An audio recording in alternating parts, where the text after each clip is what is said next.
আসসালামু আলাইকুম। আমি মোহাম্মদ আরিফুল ইসলাম ফারহান। এই মুহূর্তে আছি গোমতী নদীর পাড়ে।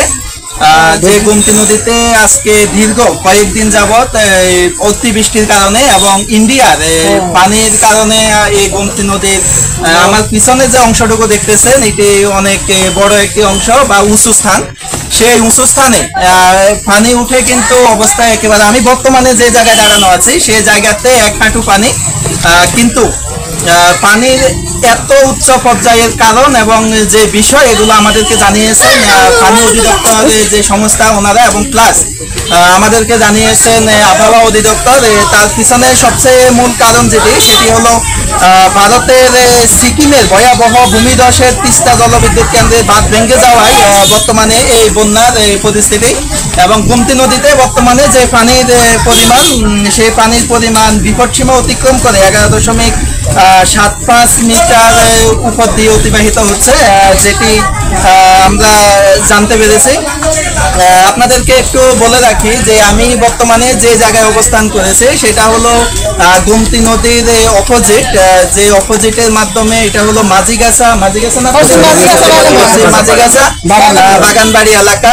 আমার পিছন থেকে আপনাদেরকে তো ঘর বাড়ির জন্য দেখানো সম্ভব হচ্ছে না, একটু দেখা আমার পিছনের যে অংশটুকু আছে সেটি হলো মূলত গোমতী নদীর যে পাড়, সেখান থেকে প্রায় 5-10 মিটার উপরে হলো আমাদের এই স্থানটুকু। সেই স্থানেও বর্তমানে পানির পরিমাণ, আমি যে জায়গায় দাঁড়ানো আছি সেখানেও হাঁটু পরিমাণ পানি।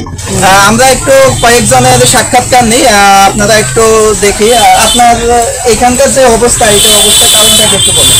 এই অবস্থার কারণ হলো, যেমন ভারতে মনে করেন বৃষ্টির চাপে এরা ভারতের সুইচগেট খুলে দিছে, আর বাংলাদেশের এই বৃষ্টি উভয় পক্ষে দুখানে বৃষ্টির কারণে মনে করেন যে বান ছেড়ে দেওয়াতে। আপনাদের চাওয়া পাওয়া কি আছে এখন বর্তমানে, কি চাওয়া পাওয়া আছে?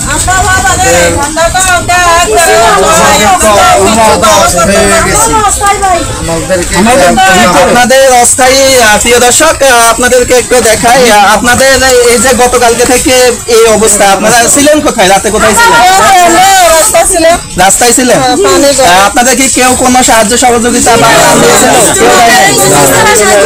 প্রিয় দর্শক আপনাদেরকে একটু জানিয়ে রাখি যে আজকে 3 দিন যাবত এখানকার এই পরিস্থিতি, কিন্তু এই জায়গার মাধ্যমে আজ পর্যন্ত কেউ কোনো প্রকার ত্রাণ বা কোনো কিছু দেয় নাই বা ওনাদের কাছে আসে নাই। ওনারা কিন্তু জীবনযাপন করতেছে সেই বেড়িবাঁধ যে অংশটুকু, সেই বেড়িবাঁধের মাধ্যমে কিন্তু ওনারা জীবনযাপন করছে এবং রাত কাটাচ্ছে, এখন পর্যন্ত আছে। ওনারা 3 বেলার ভাত 1 বেলায় খাচ্ছে বা খাচ্ছে না, বা বন রুটি যেগুলো আছে আনুষঙ্গিক এগুলা খেয়ে ওনারা মূলত জীবনযাপন করতেছে। আপনাদেরকে পিছনের অংশটুকু একটু দেখায়, খাবার পানির যে স্বল্পতা, নলকূপের বা গভীর টিউবওয়েল পানির যে স্বল্পতা, কোনো কিছুই নেই, সবকিছু একেবারে অবস্থা।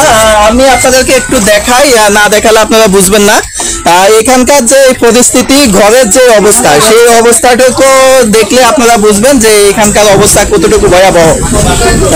প্রিয় দর্শক আপনারা সকলে দেখতে থাকুন, আমরা কুমিল্লার যে অংশটুকু বা কুমিল্লার যে সুযোগ সুবিধা সেগুলো আমরা আপনাদেরকে আপডেট জানাবো পর্যায়ক্রমে, আপনারা আমাদের সাথে থাকুন। আমি মোহাম্মদ আরিফুল ইসলাম ফারহান আপনাদের কাছ থেকে এই মুহূর্তের জন্য বিদায় নিচ্ছি। সবাই ভালো থাকবেন, আল্লাহ হাফেজ।